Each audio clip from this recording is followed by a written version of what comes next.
Good morning, all of you.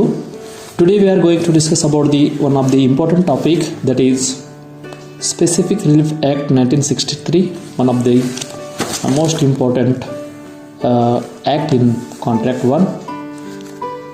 In that we will discuss about one of the most important topic, that is injunction. So as we know, injunction is nothing but it is an order or a directions of the court which the court prevent to other party for do or not to do something. ಆತ್ಮೀಯ ವಿದ್ಯಾರ್ಥಿಗಳೇ, ಇಂದು ನಾವು contract 1 ನಲ್ಲಿರ್ತಕ್ಕಂಥ 5ನೇ ಯೂನಿಟ್ನಲ್ಲಿರ್ತಕ್ಕಂಥ ಮಹತ್ವದ ಒಂದು ಕಾಯ್ದೆ ಇದೆ, ನಿರ್ದಿಷ್ಟ ಪರಿಹಾರ ಅಧಿನಿಯಮ 1963. ಅದರಲ್ಲಿ ತಡೆಯಾಜ್ಞೆ ಅಥವಾ ಪ್ರತಿಬಂಧ ಆಜ್ಞೆ ಎಂದು ಚಾಪ್ಟರ್ 7ನಲ್ಲಿ ಸೆಕ್ಷನ್ 36 ಮತ್ತು 37 ಇದನ್ನು ವಿವರಿಸುತ್ತದೆ. ಹಾಗಾದರೆ ತಡೆಯಾಜ್ಞೆ ಅಂದರೆ ಏನು, ಅದನ್ನು ಯಾರು ಕೊಡುತ್ತಾರೆ, ಅದನ್ನು ಹೇಗೆ ಪಡೆಯಬೇಕು, ಯಾವ ಸಂದರ್ಭದಲ್ಲಿ ತಡೆಯಾಜ್ಞೆಯನ್ನು ಪಡೆಯಬಹುದು ಮತ್ತು ನ್ಯಾಯಾಲಯವು ಯಾವ ಸಂದರ್ಭದಲ್ಲಿ ತಡೆಯಾಜ್ಞೆಯನ್ನು ನಿರಾಕರಿಸುತ್ತದೆ ಅನ್ನೋದರ ಬಗ್ಗೆ ಈ ಒಂದು ಕ್ಲಾಸ್ನಲ್ಲಿ ನಾವು ಚರ್ಚೆ ಮಾಡೋಣ. So first we have to understand the meaning of the injunction. So as we know, injunction is nothing but it is a form of equitable relief which is granted by a court directing a person to do or to restrain from doing a particular act. ಅಂದರೆ ಇದು ನ್ಯಾಯಾಲಯದ ಒಂದು ಆದೇಶವಾಗಿದೆ. ಏನಾದರೂ ಮಾಡು ಅಥವಾ ಏನಾದರೂ ಮಾಡುವುದರಿಂದ ದೂರ ಉಳಿಯುವುದಕ್ಕೋಸ್ಕರ ನೀಡ್ತಕ್ಕಂಥ ನ್ಯಾಯಾಲಯದ ಆದೇಶ ಆಗಿರಬಹುದು ಅಥವಾ ನ್ಯಾಯಾಲಯದ ನಿರ್ದೇಶನ ಆಗಿರಬಹುದು. ಇದಕ್ಕೆ ನಾವು ಇಂಜಂಕ್ಷನ್ ಅಥವಾ ತಡೆಯಾಜ್ಞೆ ಅಂತ ಹೇಳ್ತೀವಿ. ಇದರ ಉದ್ದೇಶ ಏನು? What is the object of this act? The main object of the act is, the object of the injunction is to prevent the breach and obligation and to protect the rights of the party. ಇದರ ಪ್ರಮುಖ ಉದ್ದೇಶ ಏನಂತಂದರೆ, to prevent the breach of an obligation and also to protect the rights of the other party. Here the obligation means that obligation may be contractual obligation or tortious obligation. ಅಂದರೆ ಇಲ್ಲಿ ಈ ಕಾಯ್ದೆ ಉದ್ದೇಶ ಏನಿದೆ ಅಂತಂದರೆ, ಕೆಲವು ಹೊಣೆಗಾರಿಕೆಗಳನ್ನು ಮತ್ತು ಪಕ್ಷಕಾರರ ಹಕ್ಕುಗಳನ್ನು ರಕ್ಷಿಸುವುದಕ್ಕೋಸ್ಕರ ಈ ಒಂದು ಇಂಜೆಕ್ಷನ್ ಅನ್ನು ನೀಡುತ್ತಾರೆ. ಯಾರಾದರೂ ಕರಾರಿನಲ್ಲಿ ಇರ್ತಕ್ಕಂಥ ಕರಾರಿನ ಮುಖಾಂತರ ಅವನ ಮೇಲೆ ನಿರ್ಮಾಣವಾಗಿರುವ ಹೊಣೆಗಾರಿಕೆ ಅಥವಾ ಕರ್ತವ್ಯಗಳನ್ನು ಅವನು ಮುರಿಯಬಾರದು, ಅವನು ಅದನ್ನು ಉಲ್ಲಂಘನೆ ಮಾಡಬಾರದು ಅಂತ ಸಂದರ್ಭದಲ್ಲಿ ನ್ಯಾಯಾಲಯ ಈ ತಡೆಯಾಜ್ಞೆ ಮುಖಾಂತರ ಅವನ ಕಡೆಯಿಂದ ಅದನ್ನು ನೆರವೇರಿಸುತ್ತದೆ. ಅಷ್ಟೇ ಅಲ್ಲದೆ ವಾದಿಯ ಅಥವಾ ಪ್ಲೆಂಟಿಫ್ಸ್ದು ಹಕ್ಕುಗಳನ್ನು ರಕ್ಷಣೆ ಮಾಡುವುದು ಕೂಡ ಇದರ ಪ್ರಮುಖವಾಗಿ ಉದ್ದೇಶ ಆಗಿದೆ ಅಂತ ಹೇಳಬಹುದು.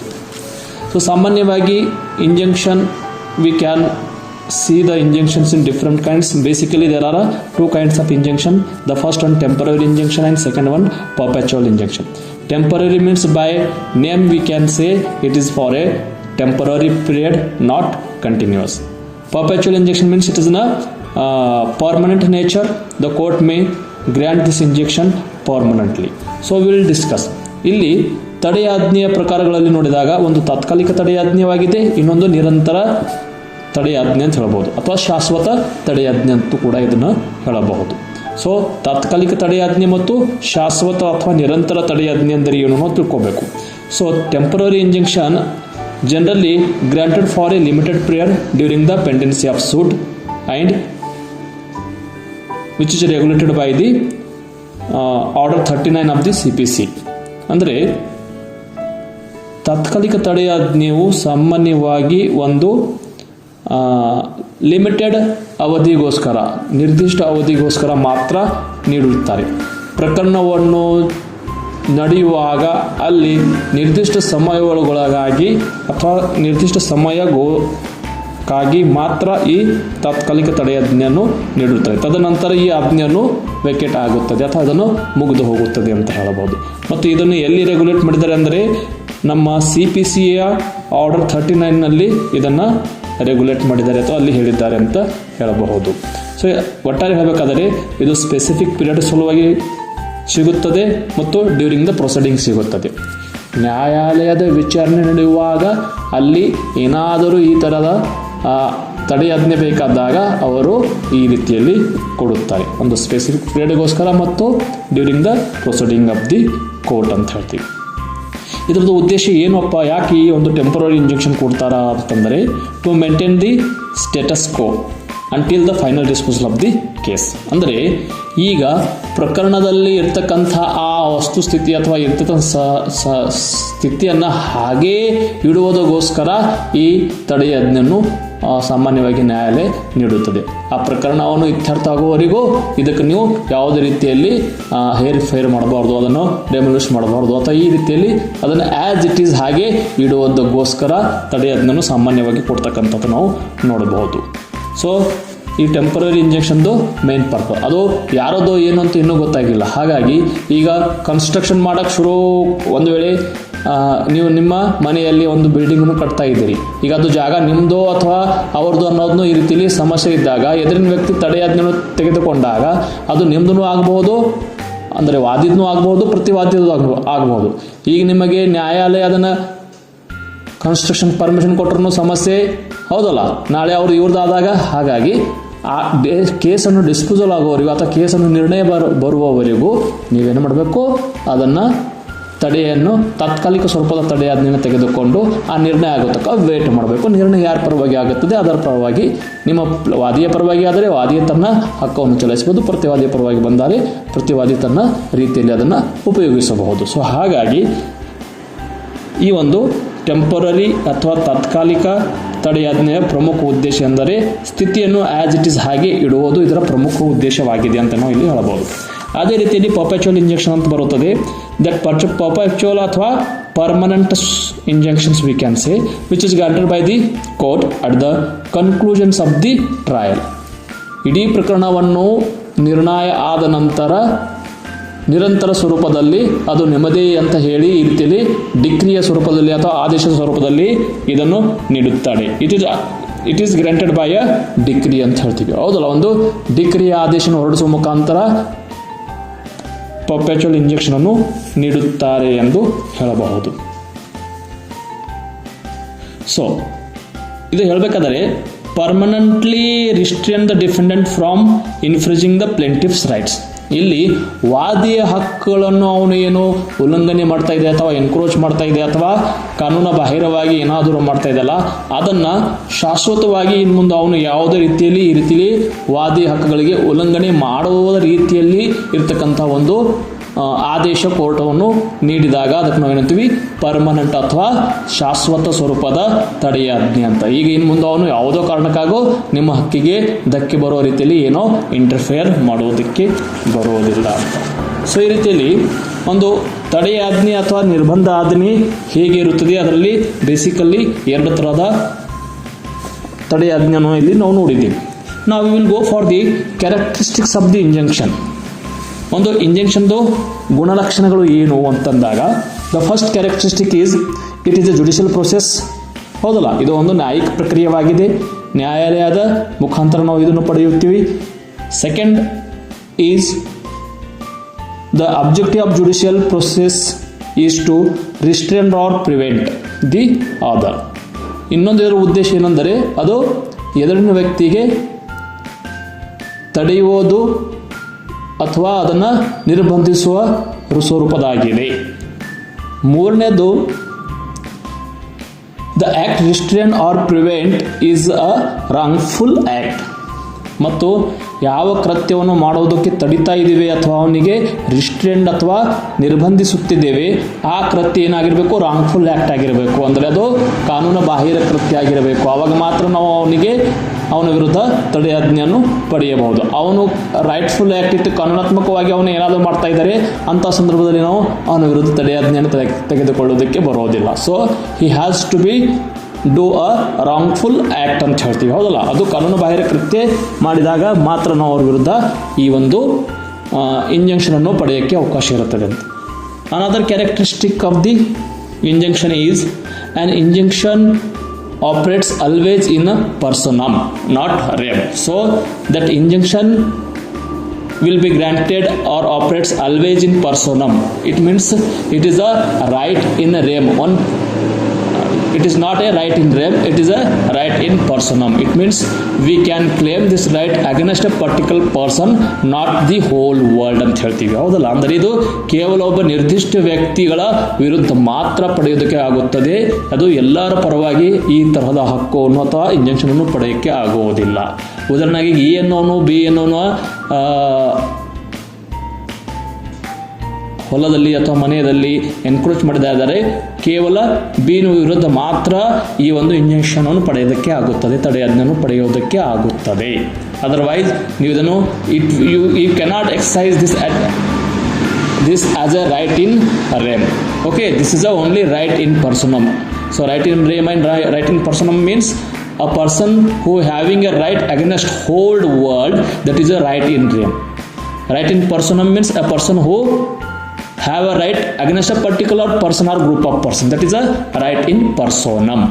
So here in injunction we can claim right in personam, not right in rem. So these are the basic characteristics of the injunction, we can say. Now the basic and main question is when the court may grant for the perpetual injunction. So already we have discussed two types of injunction. One is a temporary injunction and another is a perpetual injunction or permanent injunction. So when the court may grant the perpetual injunction, there are certain circumstances under which court can grant for the perpetual injunction. ಅಂದರೆ ಇಲ್ಲಿ ಯಾವ ಸಂದರ್ಭಗಳಲ್ಲಿ ನ್ಯಾಯಾಲಯವು ನಿರಂತರ ಅಥವಾ ಶಾಶ್ವತ ನಿರ್ಬಂಧಾಜ್ಞೆಯನ್ನು ನೀಡುತ್ತದೆ. So ಈ ಕೆಳಗಿನ ಸಂದರ್ಭಗಳಲ್ಲಿ ನ್ಯಾಯಾಲಯವು ಶಾಶ್ವತ ಅಥವಾ ನಿರಂತರ ಆಜ್ಞೆ ಅಥವಾ ನಿರ್ಬಂಧಾಜ್ಞೆಯನ್ನು ನೀಡಬಹುದು ಅಂತ ಹೇಳಬಹುದು. ಮೊದಲನೆಯದಾಗಿ to prevent breach of an obligations in favour or to prevent a breach of an obligations exists in favor. So to prevent a breach of an obligation, that breach may be contractual breach or tortious breach. If any person is breaching an obligations of the plaintiff, at that time he can go for the court and he can prevent such a person. That breach may be a contractual breach or tortious breach. ಅಂದರೆ ಇಲ್ಲಿ ಒಬ್ಬ ವ್ಯಕ್ತಿಯು ಇನ್ನೊಬ್ಬ ವ್ಯಕ್ತಿಯ ಕರಾರಿನ ಉಲ್ಲಂಘನೆ ಮಾಡಿ ಅವನ ಹೊಣೆಗಾರಿಕೆಯ ಅಥವಾ ಅವನ ಕರ್ತವ್ಯಗಳನ್ನು ಪಾಲನೆ ಮಾಡೋದಕ್ಕೆ ವಿಫಲರಾಗ್ತಾ ಇದ್ದಾನೆ ಅಥವಾ ತನ್ನ ಕೆಲಸವನ್ನು ಮಾಡ್ತಾ ಇಲ್ಲ, ಏನು ಮಾಡಬೇಕು ಅದು ಮಾಡ್ತಾ ಇಲ್ಲ ಅಥವಾ ಏನು ಮಾಡಬಾರ್ದು ಅದನ್ನು ಮಾಡ್ತಾ ಇದ್ದಾನೆ. ಅಂಥ ಸಂದರ್ಭದಲ್ಲಿ ನೀವು ಕೋರ್ಟಿಗೆ ಹೋಗಿ ಏನು ಮಾಡಬಹುದು, ಅದನ್ನು ಪ್ರಿವೆಂಟ್ ಮಾಡಬಹುದು. ಅವನ ಹೊಣೆಗಾರಿಕೆಯನ್ನು ನೀವು ಅದನ್ನು ತಡೆಯಬಹುದು. ಅಂದರೆ ಅವನ ಹೊಣೆಗಾರಿಕೆಯನ್ನು ಮುರಿತಾ ಇದ್ದಾನೆ ಅಥವಾ ಕರಾರು ಉಲ್ಲಂಘನೆ ಅಂತ ಹೇಳ್ತೀವಲ್ಲ ನಾವು, ಅವನು ಏನು ಕರಾರು ಉಲ್ಲಂಘನೆ ಮಾಡ್ತಾ ಇದ್ದಾನಲ್ಲ ಆ ಕರಾರು ಉಲ್ಲಂಘನೆ ಮಾಡುವುದನ್ನು ತಡೆಯಬಹುದು. ಅಕಾರ್ಡಿಂಗ್ ಟು ಲಾ ಅವನು ಏನು ಮಾಡಬೇಕು ಅದು ಮಾಡ್ತಾ ಇಲ್ಲ ಅಥವಾ ಏನು ಮಾಡಬಾರ್ದು ಅದು ಮಾಡ್ತಾ ಇದ್ದಾನೆ. ಅಂಥ ಸಂದರ್ಭದಲ್ಲಿ ಅದನ್ನು ನೀವು ಮಾಡ್ತಾ ಇದ್ದಾರೆ ಮಾಡಬಾರ್ದು ಅಂತ ಕೋರ್ಟಿಗೆ ಹೋಗಿ ಅವನಿಗೆ ತಡೆಯಬಹುದು. ಅಥವಾ ಏನು ಮಾಡಬಾರ್ದು ಅದು ಮಾಡ್ತಾ ಇದ್ದಾನೆ, ಸೊ ಅದಕ್ಕೆ ಅವನಿಗೆ ಆ ರೀತಿಯಲ್ಲಿ ಮಾಡೋಕ್ಕೆ ಅವಕಾಶ ನೀಡಬೇಡಿ ಅಂತ ಕೋರ್ಟ್ ಮುಖಾಂತರ ಅವನಿಗೆ ತಡೆಯಬಹುದು ಅಥವಾ ಅದನ್ನು ಕೆಲಸ ಮಾಡುವಂತನೂ ಹೇಳಬಹುದು. ಸೊ ಈ ರೀತಿಯಲ್ಲಿ ಈ ಸಂದರ್ಭದಲ್ಲಿ ನಾವು ನ್ಯಾಯಾಲಯಕ್ಕೆ ಹೋಗಬಹುದು. ಎರಡನೇದಲ್ಲಿ ಯಾವ ಸಂದರ್ಭದಲ್ಲಿ ನಾವು ಪರ್ಪೆಚುವಲ್ ಅಥವಾ ಪರ್ಮನೆಂಟ್ ಇಂಜೆಕ್ಷನ್ ತಗೋಬಹುದು ಅಂದರೆ when defendant invades or threatens to invades the right of plaintiff. ವಾದಿಯ ಹಕ್ಕುಗಳನ್ನು ಅವನು ಫೋರ್ಸೆಬಲಿ ಉಲ್ಲಂಘನೆ ಮಾಡ್ತಾ ಇದ್ದಾನೆ ಅಥವಾ ಮಾಡುತ್ತೇನೆ ಅಂತೂ ಬೆದರಿಕೆ ಹಾಕುತ್ತಾ ಇದ್ದಾನೆ. ಅಂದರೆ ಇದು ವಾದಿಯ ಹಕ್ಕುಗಳನ್ನು ಪ್ರತಿವಾದಿಯು ಏನು ಮಾಡ್ತಾ ಇದ್ದಾನೆ ಅಂದರೆ ಒತ್ತಾಯಪೂರ್ವಕವಾಗಿ ಅತಿಕ್ರಮಣ ಮಾಡುತ್ತಾ ಇದ್ದಾನೆ ಅಥವಾ ಮಾಡುತ್ತೇನೆ ಅಂತ ಬೆದರಿಕೆ ಹಾಕುತ್ತಾ ಇದ್ದಾನೆ. ಸೊ ಅಂಥ ಸಂದರ್ಭದಲ್ಲಿ ನೀವು ಅದನ್ನು ತಡೆಯೋದಕ್ಕೋಸ್ಕರ ಪರ್ಮನೆಂಟ್ ಇಂಜಂಕ್ಷನ್ ಅಥವಾ ಶಾಶ್ವತ ತಡೆಯಾಜ್ಞೆಯನ್ನು ಪಡೆಯಬಹುದು. ಸೊ ಈ ಶಾಶ್ವತ ತಡೆಯಾಜ್ಞೆಯನ್ನು ಪಡೆಯಬಹುದಾದರೆ ಯಾವಾಗ ಒಬ್ಬ ವ್ಯಕ್ತಿ ನಿಮ್ಮ ಹಕ್ಕುಗಳಿಗೆ ಅಥವಾ ನಿಮ್ಮ ಹೊಣೆಗಾರಿಕೆಯ ಫೋರ್ಸೆಬಲಿ ಅಂತ ಹೇಳ್ತೀವಿ ಅಥವಾ ಒತ್ತಾಯಪೂರ್ವಕ ಅತಿಕ್ರಮಣ ಮಾಡ್ತಾ ಇದ್ದಾನೆ ಅಥವಾ ಮಾಡುತ್ತೇನೆ ಅಂತ ಬೆದರಿಕೆ ಹಾಕ್ತಾ ಇದ್ದಾನೆ ಅಂತ ಅನಿಸಿದಾಗ ನಾವು ಕೋರ್ಟಿಗೆ ಹೋಗಿ ನ್ಯಾಯಾಲಯಕ್ಕೆ ಅವನ ವಿರುದ್ಧ ತಡೆಯಾಜ್ಞೆಯನ್ನು ಪಡೆಯಬಹುದು ಅಂತ ಇಲ್ಲಿ ನಾವು ನೋಡಿದ್ದೀವಿ. ಸೊ ಈ ಸಂದರ್ಭಗಳಲ್ಲಿ ನಾವು ಸಾಮಾನ್ಯವಾಗಿ ಏನು ನೋಡ್ತೀವಿ ಅಂದರೆ the court may grant the perpetual injunction in the following cases, ಈ ಕೆಳಗಿನ ಸಂದರ್ಭದಲ್ಲಿ ನೀಡುತ್ತದೆ.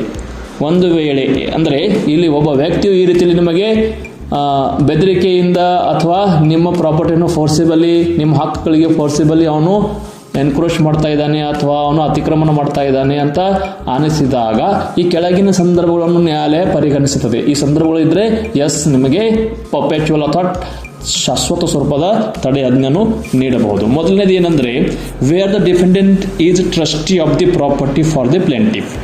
ಯಾವಾಗ where the defendant is a trustee of the property for the plaintiff, ಇಲ್ಲಿ ವಾದಿ ಏನಿದಾನಲ್ಲ ಅವನ ಪ್ರಾಪರ್ಟಿಗೆ ಟ್ರಸ್ಟಿ ಪ್ರತಿವಾದಿ ಆಗಿದ್ದಾನೆ. ಅಂದರೆ ಈಗ ವಾದಿ ಏನದನ್ರಿ ಒಂದು ಟ್ರಸ್ಟ್ ಇದೆ, ಆ ಟ್ರಸ್ಟಿಗೆ ವಾದಿ ಬೆನಿಫಿಷರಿ ಅದಂತ ತಿಳ್ಕೊರಿ. ಸೊ ಅದು ಪ್ರಾಪರ್ಟಿ ಯಾರ್ದ್ರಿ? ವಾದಿದು.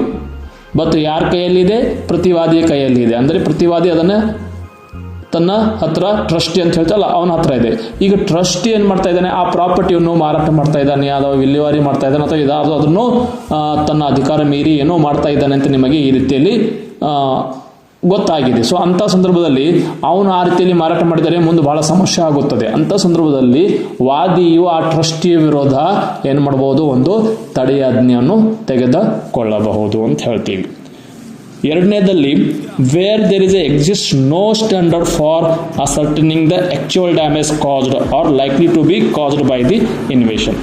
ಈ ರೀತಿಯಲ್ಲಿ ಎದುರಿನ ವ್ಯಕ್ತಿ ತನ್ನ ಹಕ್ಕುಗಳಿಗೆ ಅಥವಾ ಉಲ್ಲಂಘನೆ ಬ್ರೀಚ್ ಆಫ್ ಅಬ್ಲಿಗೇಷನ್ ಏನು ಮಾಡ್ತಾ ಇದ್ದಾನೆ ಅದು ಮಾಡುವುದರಿಂದ ಎಷ್ಟು ಹಾನಿಯಾಗ್ತಾ ಇದೆ ಅದನ್ನು ನಮಗೆ ಲೆಕ್ಕನೆ ಹಾಕೋಕ್ಕೆ ಬರ್ತಾ ಇಲ್ಲ, ಅಥವಾ ಎಷ್ಟು ಹಾನಿಯಾಗಿದೆ ಅಂತ ಕ್ಯಾಲ್ಕುಲೇಷನ್ ಮಾಡೋಕ್ಕೆ ಆಗ್ತಾ ಇಲ್ಲ. ಸೊ ಅಂಥ ಸಂದರ್ಭದಲ್ಲಿ ಅಥವಾ ಆ ಒಂದು ಘಟನೆಯಿಂದ ಆ ಒಂದು ಕೃತ್ಯದಿಂದ ನಾವು ಎಷ್ಟು ಡ್ಯಾಮೇಜಸ್ ಆಗಿದೆ, ಎಷ್ಟು ಹಾನಿಯಾಗಿದೆ ಅಂತ ನಾವು ಅದನ್ನು ಲೆಕ್ಕ ಮಾಡುವುದಕ್ಕೆ ಅಸಾಧ್ಯವಾಗ್ತಾ ಇದೆ. ಅಂಥ ಸಂದರ್ಭದಲ್ಲಿ ಕೂಡ ನಾವೇನು ಮಾಡಬಹುದು? ಪರ್ಮನೆಂಟ್ ಇಂಜೆಕ್ಷನನ್ನು ಪಡೆಯಬಹುದು ಅಂತ ಹೇಳ್ತಾರೆ. Next where the invention means ಇಲ್ಲಿ ಫೋರ್ಸೆಬಲಿ ಅಂತ ಹೇಳ್ತೀವಿ. Invention is such that compensation in money would not be afford adequate relief. ಅವನು ಆ ರೀತಿಯಲ್ಲಿ ಅತಿಕ್ರಮಣ ಮಾಡ್ತಾ ಇದೆ ಅಥವಾ ಆ ರೀತಿಯಲ್ಲಿ ಕರಾರಿನ ಉಲ್ಲಂಘನೆ ಮಾಡ್ತಾ ಇದ್ದಾನೆ, ಅದರಿಂದ ಏನಾಗ್ತದೆ? ಅದರ ಬದಲಾಗಿ ನೀವು ದುಡ್ಡಿನ ಸ್ವರೂಪದಲ್ಲಿ ಏನೇ ಪರಿಹಾರ ನೀಡಿದರೂ ಸಹ ಆ ಪರಿಹಾರ ಸಾಕಷ್ಟು ಆಗೋದಿಲ್ಲ ಎನ್ನುವುದಾದರೆ ಆವಾಗ ಕೂಡ ನೀವು ಆ ಒಂದು ಕೃತ್ಯದ ವಿರೋಧ ಅವನಿಗೆ ಅದನ್ನು ಶಾಶ್ವತ ಸ್ವರೂಪದ ತಡೆಯಾಜ್ಞೆ ಅಥವಾ ಪರ್ಪೆಚುವಲ್ ಇಂಜೆಕ್ಷನ್ ಅನ್ನು ಪಡೆಯಬಹುದು. ಅದೇ ರೀತಿಯಲ್ಲಿ where the invasion is such that ಇದಾಯಿತು. And also to prevent the multiplicity of judicial proceedings we can say. So ಅಂದರೆ ನೀವು ಆ ಪ್ರಕರಣ ಹಾಕುವುದರಿಂದ ಸಾಕಷ್ಟು multiplicity of legal proceedings we can say. So ಅದನ್ನು ಅವಾಯ್ಡ್ ಮಾಡೋದಕ್ಕೋಸ್ಕರ ಸಹ ಇಲ್ಲಿ ಏನು ಮಾಡ್ತಾರೆ? ಪರ್ಪೆಚುವಲ್ ಇಂಜೆಕ್ಷನನ್ನು ತೆಗೆದುಕೊಳ್ಳಬಹುದು. ಇದೇ ಥರದ ವಿಡಿಯೋಗಾಗಿ ನಮ್ಮ ಚಾನಲ್ನ ಲೈಕ್ ಮಾಡಿ, ಶೇರ್ ಮಾಡಿ, ಸಬ್ಸ್ಕ್ರೈಬ್ ಮಾಡಿ. ಮತ್ತು ಈ ಥರದ ವಿಡಿಯೋಗಾಗಿ ನಿಮಗೆ ಮತ್ತೆ ಬೇರೆ ವಿಷಯದ ಮೇಲೆ ವಿಡಿಯೋ ಬೇಕಾದರೆ ಅದನ್ನು ಯಾವುದು ಎನ್ನುವುದು ಕಾಮೆಂಟ್ ಬಾಕ್ಸ್ನಲ್ಲಿ ಕಾಮೆಂಟ್ ಮಾಡಿ. Thank you.